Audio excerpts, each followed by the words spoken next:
So what's good, TMG fam? It's your boy Ellen. I'm back with another reaction. How y'all feel? Welcome back to the channel. Salute, man. So listen, bro. I used to be sitting there like, dang, I wonder how hard is it for Mr. Ballin to find content. But bro, scrolling down my timeline this weekend, what was all taking place this weekend, y'all? A lot for some people. A lot of people's y'all's are upcoming. Some people, they've already had theirs, but everybody's, it's around this time of the year. What's taking place? Big things. Graduations, right? Why did I see multiple shootings at graduations?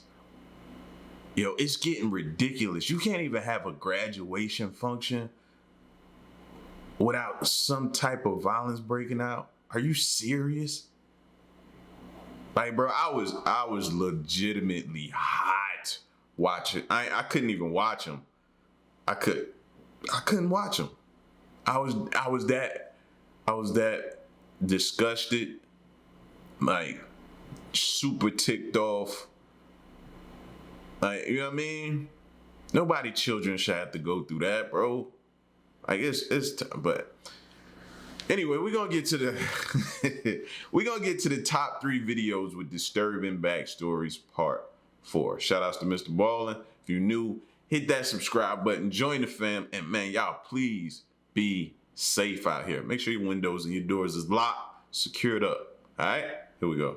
I'm going to share with you 3 progressively more disturbing stories, and at the end of each of them, I'm going to share the video that is famously associated with them. But before I get into today's stories, if you're a fan of the strange, dark, and mysterious delivered in story format, then you've come to the right channel, because that's all I do, and I upload 3, 4, even 5 times every week. So if that's of interest to you, please ask the like button if you can borrow their car, and then return it with the gas gauge on empty. Also, please subscribe to this channel and turn on all notifications so you don't miss any of my weekly uploads. All right, let's get into today's stories.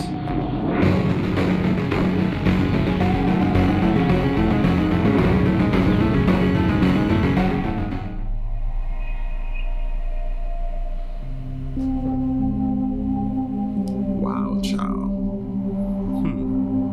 Oksana Malaya was born November 4th, 1983, to very poor and alcoholic parents in the Ukraine. In the winter of 1986, when Oksana was only 3 years old, in a drunken stupor, her parents forgot about her outside in the cold of winter. And because she was locked out, instinctively she crawled towards the nearest source of warmth, which was the family's kennel, where a whole bunch of dogs were sleeping. And incredibly, once she crawled inside of this kennel, not only did the dogs allow her to sleep there that night, but they kind of embraced her as one of their own. The next day, Oksana did not go back in the house, and her parents seemingly did not notice her absence. And over the next 5 years, Oksana would stay with this family of dogs, essentially living like she was part of their pack, which meant over... Did he just say over the next 5 years? He didn't say that. Parents seemingly did not notice her absence. And over the next 5 years, Oksana would stay with this family of dogs, essentially living like she was part of their pack, which meant over those 5 very formative years from ages 3 to 8 years old, Oksana had almost no interaction with humans. Oksana rapidly learned how to behave like a dog and began only walking on all 4s. She would bark instead of try to speak, and she would eat raw meat. By the early 90s, Oksana no longer identified as a human. She identified as a dog. And it was in the early 90s when a passerby happened to see Oksana running around on all 4s in the back of her house in the woods, and they called the police, wondering what was wrong with this person. The police show up, and Oksana's dog family runs out and starts barking at the police to protect Oksana, and Oksana would start barking ferociously to protect herself from being captured. But eventually the police would use meat to lure the rest of the dogs away so they could retrieve the child. When she was taken into custody, doctors saw that she not only had forgotten how to walk on 2 legs, she also couldn't speak. And doctors were concerned that because she had had almost no exposure to human language for all those formative early years, that she might not actually have the capacity to speak anymore. So, somebody please tell me where the parents at? They still sleeping? 5 years later, they still in a drunken stupor or whatever he called it? Where the parents at? 5 years? Still sleeping? more. Oksana was taken to an orphanage where she would eventually learn how to walk on two legs, and amazingly, she would learn how to speak. But despite these incredible gains she made towards re-entering society, her experience living with the dogs had really left a mark on her. Although she could speak, she could only speak in monotone with no rhythm and no intonation, and it was actually difficult to follow what she was saying because of that. A psychologist did an assessment of Oksana and determined that her mental capacity was only that of a 6-year-old, despite being a young adult at the time of this assessment. By the time she was 22 years old and had more or less re-entered society, she finally was able to have a boyfriend, and he didn't know much about her past. But when she decided to show him how easy it was for her to run around and bark like a dog, it apparently scared him, and he broke up with her and did not see her again. Today, Oksana lives on a farm taking care of animals, and she was recently interviewed on a Ukrainian talk show where she says she no longer wants to live like or act like a dog, she just wants to be a person. Here is some footage of Oksana Malaya acting like a dog.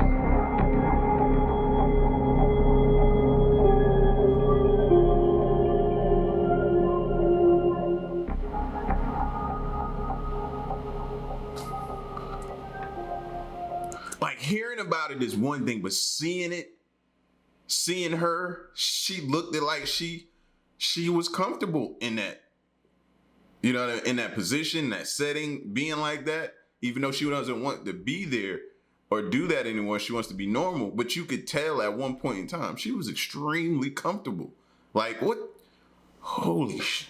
Like, you always heard of stories like that, and they always dangled the Jungle Book in front of you. But to see it manifest itself in real life, that's insane. After being apart for many years, identical twin sisters Ursula and Sabina Eriksson were finally reunited on May 15th, 2008. Within 24 hours of their long-awaited reunion, the 41-year-old Swedish sisters boarded a ferry for Liverpool, England. They arrived in Liverpool at 8:30 in the morning on Saturday, May 17th, and their first stop was going to the St. Anne's police station, where Sabina would tell them that she's very concerned for the safety of her kids back in Ireland.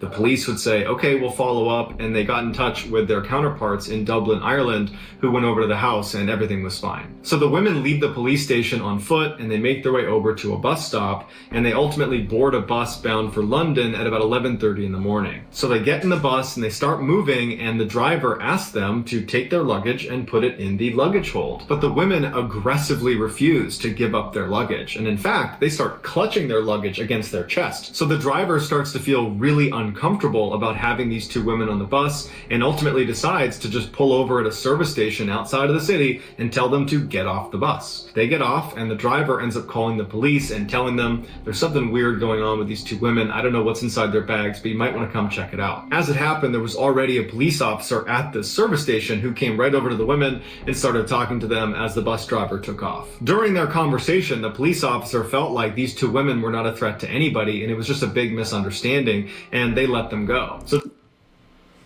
without checking the bag though, still always check the bag, bro. Like, people are great actors. That's how people are able to pass lie detector tests, fam. Like, you still gotta check the bag. So the officer leaves, and these two women who don't have a car start walking down the highway on foot. Shortly thereafter, a security camera on the highway picks up the two women walking down the median of this very busy highway, and at some point they try to cross the street, and it's obvious as you're watching this video that they're not going to make it. There's so many cars, and immediately Sabina gets hit by a car. Now, Sabina was only grazed by the car, so she was okay, and she and her sister went back to the median of this highway, but enough motorists saw this happen that they called the police, and it just so happened that the responding patrol car that was in the area was being shadowed by a film crew that was filming for a TV show called Traffic Cops. So this patrol car shows up with cameras rolling, and they're able to get the sisters from the median over to the shoulder on the other side of the road, and they're talking to them like, what's going on? What are you doing here? And on camera, everything seems totally fine. Like, there is no major issues issues here. These women were just stranded and were making some bad decisions walking down a highway on foot. Then all of a sudden, Ursula turns away from the officers and tries to run into traffic. And there are cars whizzing by. They have not stopped traffic. And one of the officers manages to grab her arm, but only gets her jacket, which she's able to wriggle out of before launching into traffic, literally leaping into traffic, and gets hit by a huge truck going 60 miles an hour and gets thrown down the road. Literally a second later, as everyone's like, what is going on? Sabina yells, "They're gonna steal your organs!" And she leaps into traffic and gets hit by another car. Immediately, police run in the road, they stop traffic, and they go up to Ursula, who was the first to get hit, and they see her legs are definitely broken, but she's alive. As for Sabina, she was totally unconscious, and they didn't know if she was going to make it. When the paramedics finally show up, Ursula, who has the broken legs, fights to sit up, and they're trying to tell her, like, lay down, you're hurt, you have shattered legs, you're lucky to be alive, lay down. She's not listening. In fact, she's violently trying to sit up, and she starts spitting at the paramedics and the police and screaming obscenities at them like they're trying to hurt her. And they're like, we're the police, we're the paramedics, we're trying to help you. At the same time, Sabina regains consciousness, and even though paramedics and police are trying to keep her laying on the ground, she begins fighting her way up and is pushing the police off of her, and finally stands up and literally squares off with one of the police officers and decks her in the face before running down the road. Police would have to run down the road after her and literally surround her as she's got her fists up like she's going to fight anybody that touches her, and they would have to tackle her to the ground and put her in handcuffs just to keep her from hurting herself. Both sisters would be transported to the hospital, and when they got there, they both apparently were acting normal again. Ursula, because of her broken legs, would be admitted to the hospital, and apparently she would stay normal and would eventually make a recovery and would be released. There were no charges pressed against her. As for Sabina, the doctors checked her out, and she didn't appear to have any injuries.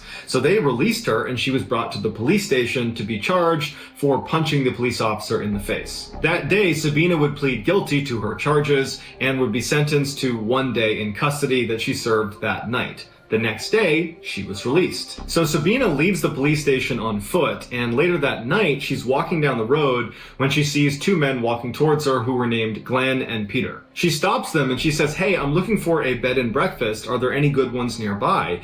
And Glenn would say, "You know, it's funny, I own a bed and breakfast. You can stay at mine." Initially, Sabina seemed hesitant, like perhaps this was a trap. Exactly. Go with your instincts, crazy lady.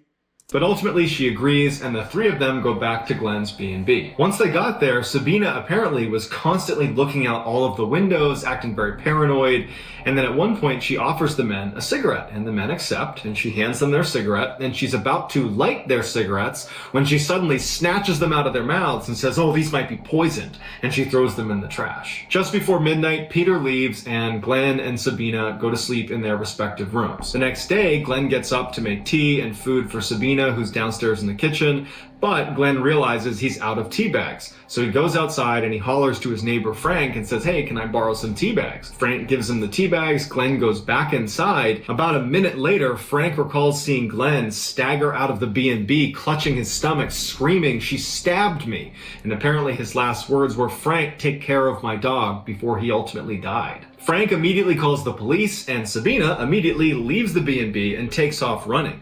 She gets to a highway and she's running along the side of this highway, and a motorist named Josh sees Sabina running, and she's clutching a hammer that she's repeatedly hitting herself in the head with as she's running. Josh drives well past her and gets out to try to intercept her, but as she's running past him, she pulls a roof tile out of her pocket and throws it and hits Josh in the head. Yeah, I was gonna say, like, you riding down the road and you pass by somebody that's running and they're hitting themselves in the head with a hammer,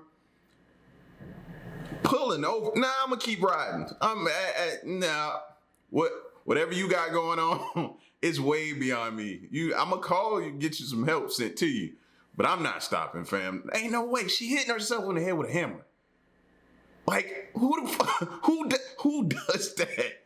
Yo, you beyond sicko, lady. She runs past Josh, who's now clutching his head and can't stop her. She gets to this bridge that overlooks another road, and she leaps off. It's 40 feet to the ground, and when she hits the ground, she breaks both ankles and fractures her skull, but she lives and narrowly escapes being hit by another car. Eventually, police and paramedics are called, who transfer Sabina to a hospital where she once again is acting totally normal. Nothing like the crazy person that killed Glenn or was throwing roof tiles just hours earlier. Sabina would ultimately be arrested for murdering Glenn, and she would plead guilty to manslaughter, but she gave absolutely no explanation of why any of this happened. It was like she didn't understand and was a different person now. The defense claimed that although Sabina certainly killed Glenn, she should have diminished responsibility because she was suffering from a condition known as folie à deux. It's a French term that means madness of two, and basically it only presents itself in identical twins where one twin has a psychotic break and they transmit their insanity to the other twin. And amazingly, the prosecution accepted this claim and they only gave Sabina 5 years for her crimes. Sabina would serve her 5-year sentence and was released in 2011 and to this day is a free woman. In June of 2011, law student Lauren Giddings was only one test away from completing her dream and becoming a public defender. Even though she had a ton of studying still to do, she had taken off the first week in June to go to her sister's wedding where she was the maid of honor. Right before she left the wedding to go back to school, she joked with her family that she was going to be locking herself in the library and just studying 24/7 and that nobody should get in touch with her. But when she got back to campus, none of her classmates that she studied with saw her at the library. And in fact, when they didn't see her for a couple of days, they started reaching out to her and texting her and calling her to see if she was okay.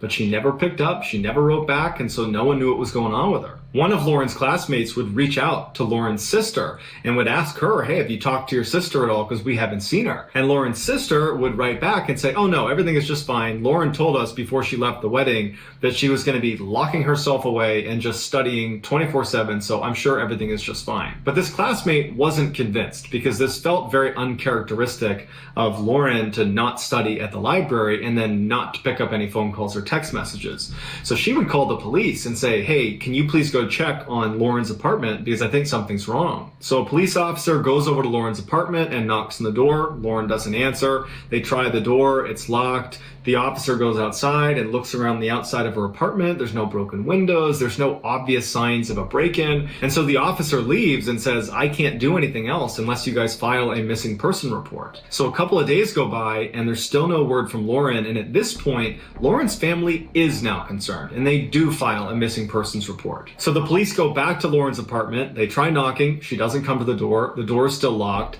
So they get the owner of the apartment building to open up her door. And when they go inside, Lauren's not in there, and at first, it doesn't seem like anything is wrong until they notice her cell phone, her keys, her purse, and her laptop are all still in there. This made the police think there could be something sinister happening here, and so they went to Lauren's friends and family and they asked, does she have any enemies? Does she have any reason to be fearful for her life? Initially, they said no one would want to harm Lauren. Everybody loves Lauren. But Lauren's sister would say to the police that there was actually one comment Lauren made a year ago that now seemed a little bit more relevant. Lauren had just got back from a vacation and she noticed there were things in her apartment that seemed like they had been moved, like someone else had been here, but no one was supposed to be in her apartment. And so she told her sister and the two of them talked about it a little bit, but it was quickly forgotten about because there wasn't a reasonable explanation and Lauren was so busy with school, she didn't pursue it. After police have done a thorough investigation of the inside of Lauren's apartment,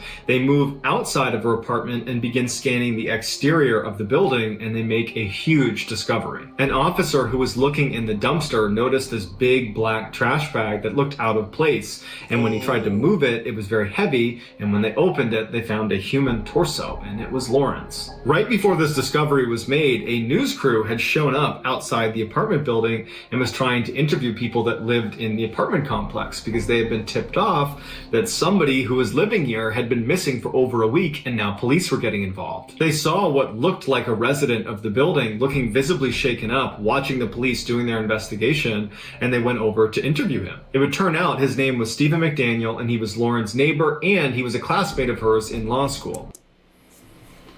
Trying not to profile anybody, but If there was ever somebody we should be looking at as a suspect, it's like he looked like he got some weird stuff going through his brain. Look at him. The interviewer asked Steven, what was your last interaction with Lauren? And Steven became really focused on how he had not seen her in the last week. And in fact, speaking on behalf of my other classmates, no one's seen her. She must have just vanished. As they're doing this interview, right on the other side of a bush, this police officer discovers Lauren's torso, and the news kind of gets out to the interviewer they've found a body. And the interviewer says out loud to Steven, it looks like they found a body. And Steven just completely changes, and he goes, a body?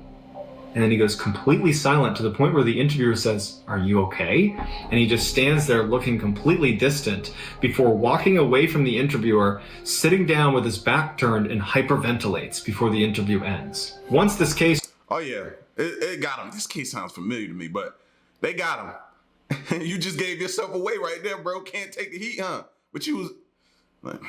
went from missing person to homicide, the police started searching all the rooms on Lauren's floor. And Steven's room is right next to Lauren's, so he was the first room they searched. Apparently, as they began searching his room, he was standing just outside the door and sweating profusely and drank over 10 bottles of water. In his apartment, they found a key to Lauren's apartment. And what he would do... Of course, sickos, they never get rid of that. They cherish the evidence. It's like trophies for them. No, of course he wouldn't get rid of that stuff. Bottles of water. In his apartment, they found a key to Lauren's apartment. And what he would do is whenever she was gone, he would sneak into her room and download her hard drive, as well as steal little souvenirs like small articles of clothing and other things that he would hoard in his apartment. When they went on Steven's computer and checked his browser history, basically the only things he did on the internet were look at Lauren's Facebook and LinkedIn profiles. But the creepiest thing they found was this camera that was literally duct taped to this long pole. And on the camera were all these surveillance videos of Lauren, because what he would do is he would go outside and he would hoist up this camera and he would film her through her windows in the middle of the night. Steven was quickly charged with Lauren's murder, to which he pled guilty, and he would openly confess to the details of how she died in court. Most times he used this surveillance footage to confirm she was not in her apartment so he could sneak in and steal from her. But on the day she was murdered, he would use that camera technique to confirm she was home. And shortly after confirming she was in fact home and asleep, he put on a mask and used his key to get into her apartment and walked right into her room, which woke her up. According to Steven, she apparently sat up and said, "You need to leave." At this point, he jumps on the bed, and in their struggle, his mask would come off, and Lauren would recognize it's clearly Steven, and she would plead with him by name to stop. But he didn't stop, and he would strangle her to death. Afterwards, he dragged her into the bathroom and began cutting her up into fairly small pieces. Some of those pieces got flushed down the toilet. The others were put in bags, and only one of those bags was ever discovered, and that was the one of her torso. Steven was ultimately given a life sentence. So that's gonna do it, guys. Yeah, sickos, bro. And what was the key word that he said in here that kind of gave me the, he said neighbor. It's her neighbor. It's her neighbor. I mean, pretty much most of us have neighbors, right? It's that easy. That easy for somebody you overlook to sneak in your crib. Again, make sure your doors are locked and your windows are secure, fam. It's some sickos out here. And they be watching you. Close your blinds. They looking through you, like all that type of stuff, man. Y'all get at me in the comment section though, bro. Scary times. All right? And y'all be safe. It's your boy L. Till next one, I'm gone. Peace.